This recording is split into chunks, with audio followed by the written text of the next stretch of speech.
Mi gente, ¿cómo está? Bienvenidos a una nueva transmisión de nuestro ciclo paralelo a la Pre San Marcos. Vamos a resolver la semanita número 8. Estamos resolviendo la semana número 8 y en este live la idea es que te des cuenta que la Pre de verdad es cosa muy sencilla en la parte de historia. Y mira cómo vamos a resolver estas 5 preguntitas que nos ha planteado este material, que dicho sea de paso, se centra ya en edad moderna, sobre todo ya con la consolidación del humanismo, la consolidación del Renacimiento, la aparición de las ideas absolutistas, la reforma protestante, claro está. Así que tenemos una variedad temática muy interesante que vamos a resolver en los próximos minutos. La dinámica, por si recién te unes a nuestras transmisiones los viernes a las 9, es bastante sencilla. En la caja de los comentarios puedes dejarnos cuál crees que es la respuesta de cada una de estas preguntas que ya puedes estar leyendo e intentando responderlas. Yo lo único que voy a hacer es explicarlas de una manera súper sencilla para que vayas con mucha fe a este examen que está próximo a realizarse en el mes de diciembre.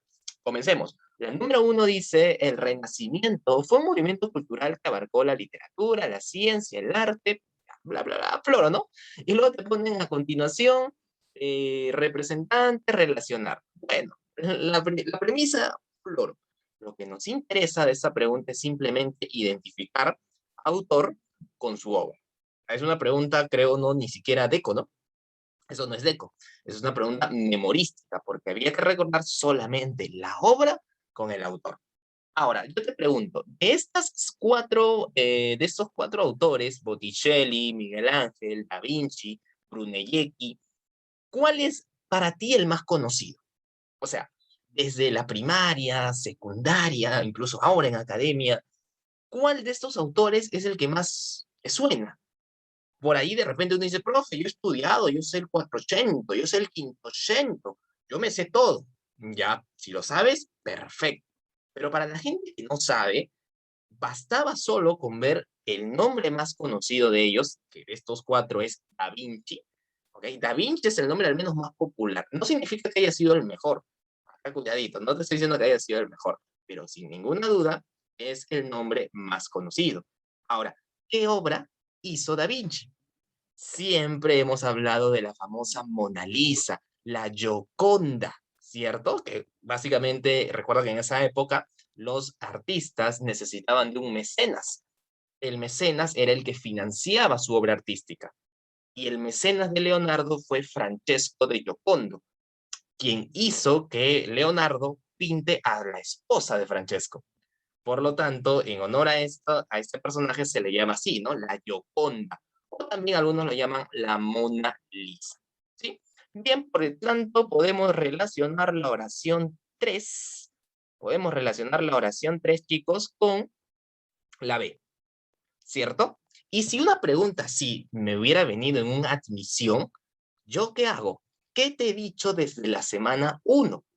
Te he dicho que siempre juegues con las alternativas cuando no estés, digamos, o cuando ya estés seguro en una oración, puedes jugar con las alternativas para tratar de abreviar el tiempo, ¿cierto? Por lo tanto, la 3 sé que es con la B. Mira, al ojo, descarto la C, descarto la B, descarto la D. Ya salió, ¿cierto? La única que tiene sentido es la oración A. Ya si quieres perder tiempo, ¿no? Si estás con muchas ganas de perder tiempo en tu examen, puedes comprobarlo. Pero yo te digo que siempre vayas con mucha confianza. En ese sentido, prepárate bien. Acá te estamos dando semana tras semana el ciclo gratuito para que sí o sí estas preguntas lo resuelvas al toque. Ya no hay necesidad de analizar el resto. Clave, avioncito. Pregunta número 2. Completar los espacios faltantes en la siguiente lectura. Nos hablan de un delicado equilibrio político y religioso urdido por, en el Imperio Germánico, saltó en pedazos en el último tramo del siglo XVI.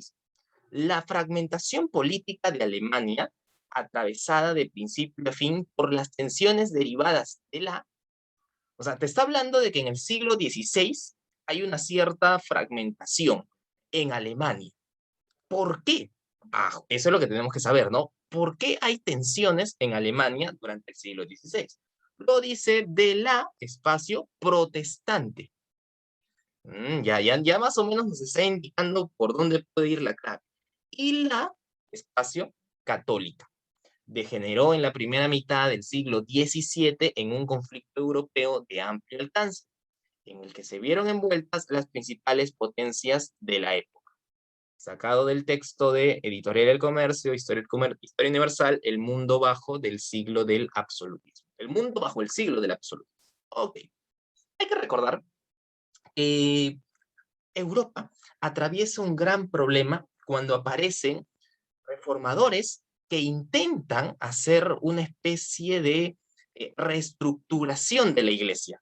No es que hayan sido ateos. Martín Lutero, por ejemplo, era un agustino, era un monje. Martín Lutero comienza a hacer la reforma protestante a partir de analizar cómo la iglesia cometía actos de corrupción. Lutero, por ejemplo, quien había estado en Roma, se había dado cuenta que muchos sacerdotes eran corruptos. Se había dado cuenta, por ejemplo, del cobro excesivo de indulgencias, que era la venta del perdón a cambio de dinero. Todo eso Lutero lo estudió, lo analizó y llegó a la conclusión que la iglesia estaba corrompida. Era necesario reformarla. Profe, él fue el pionero. Mira, antes de Lutero se habían intentado hacer una suerte de cambios con Wycliffe, con Hus, con Savonarola, pero no se llegó a nada. Ya fracasaron. Lamentablemente muchos de ellos murieron en la hoguera. En cambio, con Lutero, luego con Calvino, incluso con el propio rey inglés Enrique VIII, ahí sí se van a dar mayores cambios.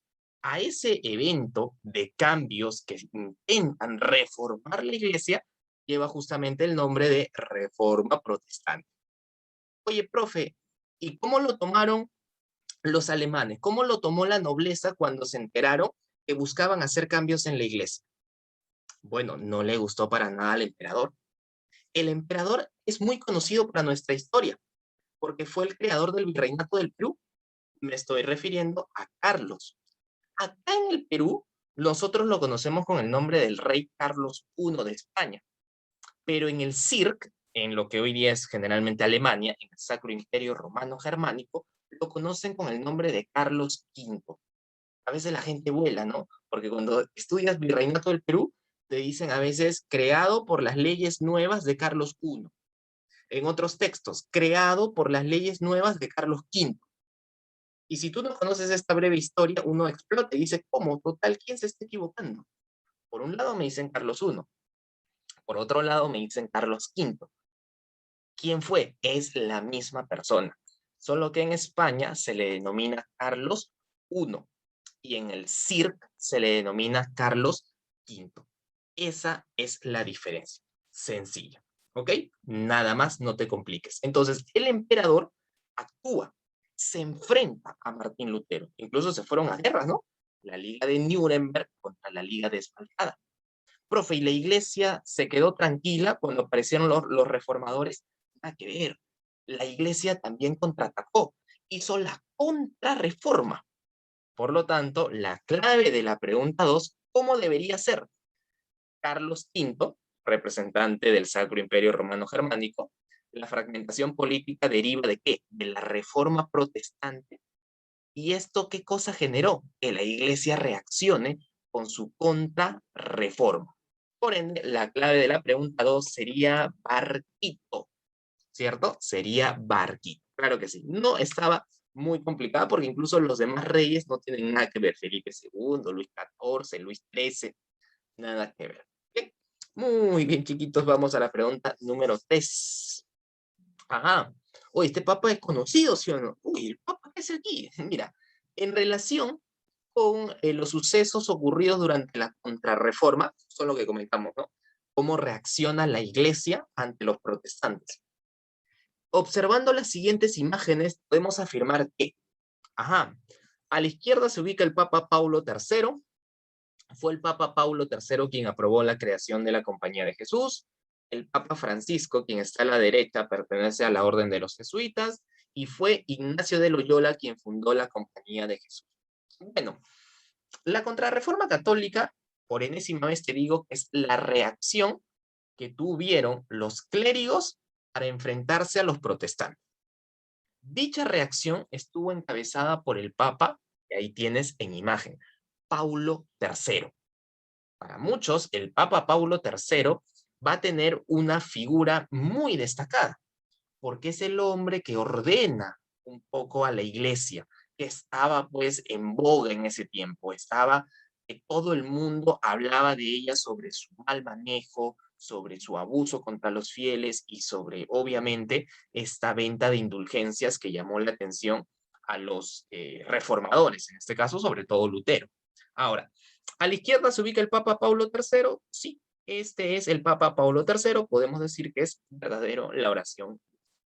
Luego dice, fue el Papa Paulo quien aprobó la creación de la Compañía de Jesús. Claro, la Compañía de Jesús, justamente de ahí deriva esta orden muy conocida aquí, que fueron los jesuitas. Recordarás el tema de reformas borbónicas, cuando expulsan a los jesuitas porque los acusan de corromper a la sociedad, los acusan de estar adoctrinando, sí, y los jesuitas los votan, ¿no? Cuando la verdadera razón era apoderarse de sus bienes. Bueno, eso ya te lo voy a contar cuando lleguemos a reformas borbónicas. Así que la oración 2 también es verdadero. El Papa Francisco, quien está a la derecha, pertenece a los jesuitas. Sí, él fue el primer papa de esta orden religiosa. Nunca antes un jesuita había llegado al máximo poder de la Iglesia Católica. El primero será el actual papa, el argentino, el Papa Francisco. Así es, correcto. ¿Fue Ignacio de Loyola quien funda la Compañía de Jesús? Claro que sí. Es más, hoy es considerado un santo por la Iglesia Católica, ¿no? San Ignacio, ¿sí o no? Cuando no ingreses a San Marcos, ¿a dónde vas a postular? A la San Ignacio. No, mentira, sí o sí la vas a hacer en diciembre. Sí o sí la haces. Así que las 4 oraciones que estás viendo aquí son correctas. Ya, chicos, la clave de la pregunta número 3 es así. Todas son verdaderas. Todas, chicas, todas son verdaderas. Excelente. Pregunta número 4. Ajá. Acá hay que analizar el mapa, ¿no? Hay que analizar el mapa donde la línea negra traza la ruta de la izquierda a la derecha. Ok. Veamos entonces un poquito más grande. No te vayas a asustar, papito. Vamos a agrandarlo. Ahí está. Listo. Ajá. Acá nos ponen unas líneas negras, ¿no? Y como nos dice de izquierda a derecha, acá dice, ¿no? La línea negra traza la ruta de izquierda a derecha. El mismo podemos afirmar que mira, la línea negra parte de aquí, ¿no, chicos? De Lisboa. Incluso te dan, hubiera sido más difícil la pregunta si es que nos planteaban un mapa mudo, ¿no? O sea, sin capitales, sin Lisboa, sin ciudades, mejor dicho, ¿no? Bueno, aquí nos dan al menos el dato que parte de Lisboa, ¿ok? Luego tendríamos que apoyarnos en la geografía. Mira cómo está esta ruta. Ya, luego parece que da una especie de, lo está como que rodeando, ¿no? A un continente. ¿Cuál es este continente, chicos? ¿Asia, creo? No, ¿no? ¿Europa, creo? No, ¿verdad? Namekusei. No, ¿cuál es este territorio? Este territorio, chicos, es África. Este territorio es Afriquita. Por lo tanto, vemos cómo la ruta, mira aquí, no te pierdas, mira, está bordeando África para luego hacer un salto y llegar a esta punta. Esta zona se llamaba Calicut. Hoy en día tú la conoces con el nombre de India, ¿sí? O sea, parte de Lisboa bordea las costas occidentales de África, ¿sí? Justamente en la parte sur, vas subiendo, subiendo, subiendo hasta llegar a Calicut. Bien, con respecto a esto, ¿qué podemos afirmar? A ver, dice, las líneas de colores trazan la ruta de regreso a España por el Golfo Pérsico y el Mar Mediterráneo Oriental, llegando así al Lejano Oriente. La ruta hecha de colores, es decir, esta, ¿cierto? Esta ruta de colores hacia España. Muchachos, pero si parte de Portugal y se conecta, ¿no? Se conecta la ruta de colores. Entonces, la oración 1 o la A, cuando dice de regreso a España, no, descartamos. Vamos a descartar la oración A. Ya, chicos, descartado. Vamos a ponerle acá una X por falsa. B. Es la ruta que habría seguido Enrique el Navegante para llegar a Calicut, para luego fundar la Escuela Náutica de Sagres. Ah, mira, Enrique el Navegante, un príncipe, hijo del rey Juan. Enrique el Navegante es muy importante porque en esa escuela náutica de Sagres se van a formar los mejores navegantes de la corona portuguesa. Es ahí la importancia de este hombre. Sin embargo, hay una forma de descartar esta oración al ojo también, ¿ah? Al ojo. Por ejemplo, en la pregunta, mira lo que te dice. Finales del siglo XV. Y Enrique el Navegante justamente está en las primeras décadas del siglo XV. Por lo tanto, no hay relación, porque la pregunta es sobre los navegantes a finales de ese siglo, no a inicios. Por lo tanto, la oración B con Enrique el Navegante no tiene nada que ver. Nada que ver, chicos. C. Fue Bartolomé Díaz quien tras muchas penurias llegaría hasta el Cabo de las Tormentas, el mismo que luego será llamado el Cabo de la Buena Esperanza. Bien, ¿dónde está ese cabo? Ya, ese cabo se encuentra aquí, chicos. Profe, entonces sí es. Bartolomé Díaz llega al Cabo de la Buena Esperanza o también llamado Cabo de las Tormentas. Sí, pero el mapa no concluye aquí, o mejor dicho, la ruta. La ruta que estás viendo se está moviendo más y llega incluso hasta la India. Bartolomé Díaz solo llegó hasta este punto. Por lo tanto, el mapa no es de Bartolomé Díaz, porque Bartolomé Díaz solo llega hasta aquí, chicos. Hasta aquí. Ah, y dicho sea de paso, se le llamaba Cabo de las Tormentas porque en esa zona, pues, ¿no? Hay muchos vientos que tocan y se forman unas tormentas, ¿no? Y obviamente dicen que los navegantes, cuando estaban por esa zona, tenían miedo, tenían mucho miedo y le decían a los reyes, ¿no? Oye, no, por acá la cosa está brava. Entonces mucha gente ya tenía miedo y luego el rey decide cambiarle de nombre a algo que suene un poco más motivante, ¿no? Un poco más motivante. Y lo llaman Cabo de la Buena Esperanza, porque se han dado cuenta que hay más caminos. Por lo tanto, es la esperanza para todos los navegantes. Mira cómo jugaron, ¿no? El Cabo de las Tormentas, que es un nombre un poco más feo, ¿no?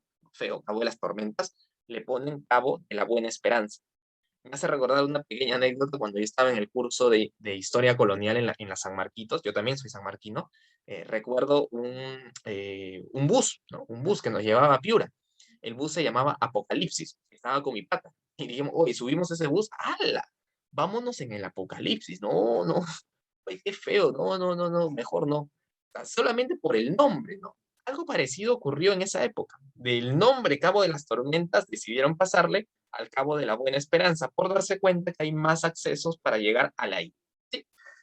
Pero no es la clave, no es la clave porque la ruta continúa hasta la India y Bartolomé solamente llega hasta el Cabo de las Tormentas, no llega más. Descartado. La clave es la D. Vasco da Gama, primer europeo en llegar a la India, rodeando el continente africano. Sí, pues mira, está rodeando el continente africano y llega a la India, ¿sí? A nombre de la corona de Portugal, a nombre del reino de Portugal. Correcto. La clave de la pregunta 4 es ¿qué pasó? Y para finalizar esta transmisión, nos vamos con la pregunta 5. Déjame agradecerte a todos aquellos que nos están mirando y también, chicos, quiero anunciarles, ya lo vamos a hacer más formal, pero se viene nuestro ciclo repaso en vivo. Ciclo repaso en vivo, así recontra intensivo, con preguntas súper fijas para el examen de admisión, donde vamos a incluir los temas que han puesto en el prospecto, como el despertar de Asia, como el imperio napoleónico, como también la revolución mexicana. Así que ya estamos ahí preparando todo para hacer este ciclo de manera más formal y súper, súper chévere para nuestra gente ahí que siempre nos está siguiendo. Mira, pregunta 5 nos habla acerca de la edad moderna de las monarquías autoritarias, es decir, el absolutismo. Cuando tú escuches o leas monarquías autoritarias, ya debes deducir que se trata del absolutismo. ¿Sí? Bien, oración 1. Los señores feudales concentran el poder económico y militar. Gente, en el absolutismo, ¿quién tiene poder? En el absolutismo, ¿el señor feudal o el rey? Habla, campeón. En el absolutismo, ¿quién tiene poder? ¿Los feudales? No, porque los señores feudales es durante la Alta Edad Media. ¿Ok? Así que esta no sería la clave. O mejor dicho, la oración 1 sería falso. Vamos a ponerle aquí, falso. ¿Ya? Porque los más importantes que concentran el poder es la monarquía, es el rey. Los papas detentan el poder por sobre los monarcas y sus territorios. No, en la Edad Media, sí, bueno, el Papa era una figura importante, ¿no? Y incluso todos tenían que hacerle caso, ya, sí. Pero ya en la Edad Moderna, con el sistema absolutista, la cabeza del Estado es el rey. El rey concentra los poderes a través del absolutismo, providencialismo, centralismo, regalismo. Por ende, la oración 2, chicos, también sería falso, ¿cierto? Falso. Luego dice, sometimiento de la nobleza feudal, quien ahora se convierte en nobles cortesanos. Sí, son finalmente los nobles cortesanos, ¿ok? Que poco a poco van sometiendo, ¿no? A esa nobleza feudal. Se van transformando, en pocas palabras. Así que esto es verdadero. Y la última destaca el rol de la burocracia, la diplomacia, o sea, los diplomáticos, y el ejército permanente. Correcto. Es una característica del absolutismo, la burocracia, las actitudes diplomáticas entre los reinos y un ejército permanente que sobre todo va a someter a los que se rebelan, a los que están en contra del rey. Por lo tanto, esto es verdura, la oración. Así que la clave sería avioncito. Bien, chicos, hemos resuelto la semana 8 de la PLE. Se vienen sorpresas en el canal. Vamos a seguir compartiendo material de manera gratuita. Espero que siempre nos estés siguiendo, dejando tu like, dejando tu comentario buena vibra y como siempre compartiéndolo con más compañeros. Nos estamos viendo, chicos. ¿Ah? Un fuerte abrazo. Hasta la próxima semana con más material de la PLE y de admisión. Nos vemos.